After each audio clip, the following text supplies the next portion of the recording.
All right, JMC 6000 for this week's JMC Garage Talking in the Garage. I have the 2024 Honda Pilot. In fact, that's coming up for review this coming Wednesday morning. It's going to drop. But what I wanted to talk about in the garage is Honda's latest J series of engines. In this particular Pilot, we have the J35Y8. I believe it's the 8th generation of the J series, and this engine is a little bit of a departure from what you normally typically find in a Honda J Series V6. Still 60-degree V6, still 3.5 liters. It still uses, unfortunately, variable cylinder management, which is Honda speak for cylinder deactivation. But this engine no longer employs VTEC and no longer has a single red cam design and layout. It's actually dual red cam. So let's go over a few particulars about this engine. I have the stats right here. This particular engine, again, Honda claims it's the most powerful V6 they've ever produced that's naturally aspirated. Okay, let me clarify that. Naturally aspirated, not turbocharged or supercharged. It's naturally aspirated. Most powerful V6 they've ever produced. Of course, it's combined with the 10-speed automatic. Now, this particular engine, again, is dual red cam. Now, if you want to come with me over here, you can kind of see this has a massive air box design to it. Fresh air flows in right here down this tube. It goes into the filter housing, and then it comes out of the filter. It gets through a couple silencers, goes into this little silencer box, and then it goes into the intake, which is right here. It's underneath this big old massive plastic housing. In fact, this is so kind of intricate and convoluted, I didn't even have time to really take it apart and kind of look to see what's underneath of it, but that's all right. So we're going to go over a couple things. Number one, this engine, again, departure from the original J series and from the previous one that's still being used in the Passport, and it's still being used in the Ridgeline, the one that actually has VTEC.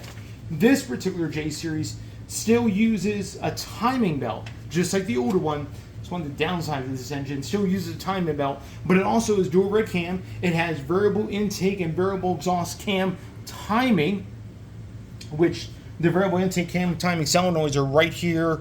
That's for the exhaust. There's one up here for the intake, and the same on the both sides. Again, still uses a timing belt. Unfortunately, this engine, just like its previous model, which had the Earth Dreams designation, was only direct injected. This one is direct injected as well, but Honda claims that the direct injection system is all new for this particular model. In fact, they say the V6 features a new high-pressure multi-stage direct injection system that enables improved emissions along with higher fuel efficiency. The new system features a compact, high-pressure direct injection pump that allows for high flow rates with variable pressure control and optimizes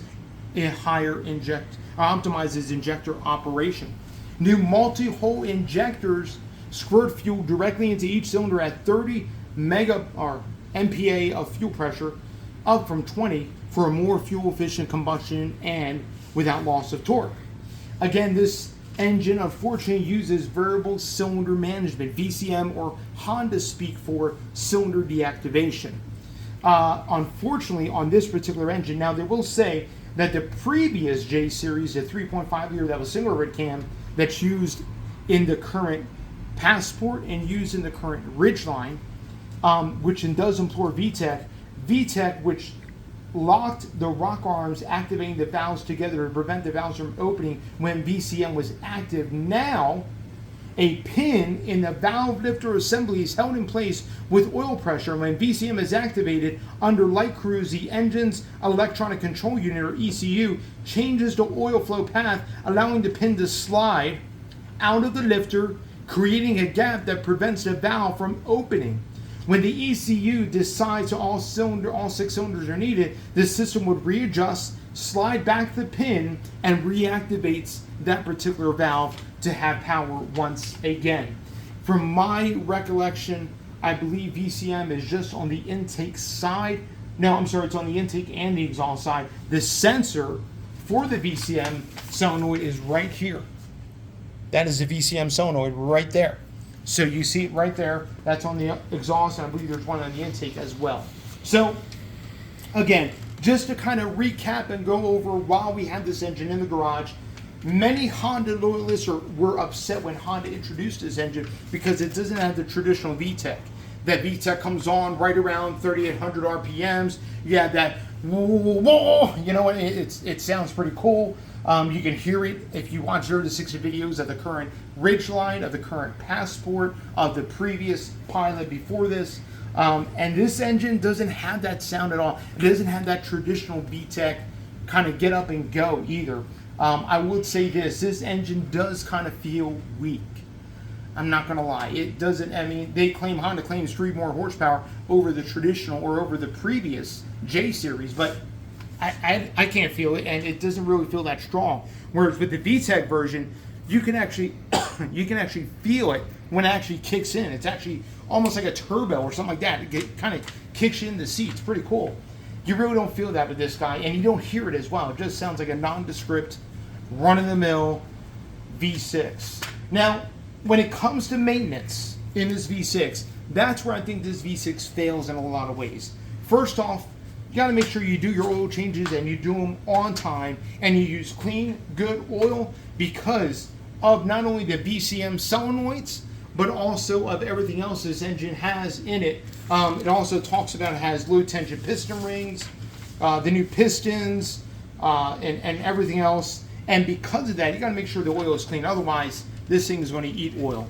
And that was some of the issues with the old J series. Those old J series that actually, if they didn't have good oil changes done, they would actually start consuming oil, especially because of the VCM solenoids would get all clogged up and nasty and everything else. There's some more to it than that, but it's something to look out for even with this new engine. Also, timing belt. That requires 100,000 mile interval changes. And not only the timing belt, but the water pump. So all this front of the engine has to come apart every 100,000 miles, if not sooner, to get to the time belt to get it replaced, and the water pump to get that replaced. So that's another maintenance item. Not only that, but this whole monstrosity of a air box and everything has to come off in order to do spark plugs, both front and rear, and just everything else about this. So don't get me wrong, Honda makes good engines. I just think this engine is quite not up to snuff for what Honda's known for. I mean, if you're going to do compromise like VTEC and whatnot, at least give us something really great to really shoot for. But this it's kind of a ho-hum engine. I wouldn't put it in the same family as, let's say, a Kia or a Hyundai V6, but it's not far ahead of a Kia or Hyundai V6. I just don't see nothing special about this. That's my thing. I see nothing special. It's just like Honda did it for emissions, they did it for compliance, and they really didn't think about the end user and really the enthusiast. This is a non-enthusiast Honda engine. And unfortunately, that's the way Honda's going these days. So anyway, that's just my take on the new J35Y8, 8th generation of the J35. If you guys have any questions or comments, please put that in the comment section. Maybe you have the Pilot. Maybe you love this engine. You know, it gets decent gas mileage. It's just nothing spectacular for a naturally aspirated V6. So, but anyway, guys, like, comment, subscribe, hit the bell notification. I upload every single Saturday afternoon and every single Wednesday morning. This vehicle is being reviewed by me and my family on Wednesday morning, so please stay tuned for that review of this beautiful gray Honda Pilot. We'll catch you on the next one.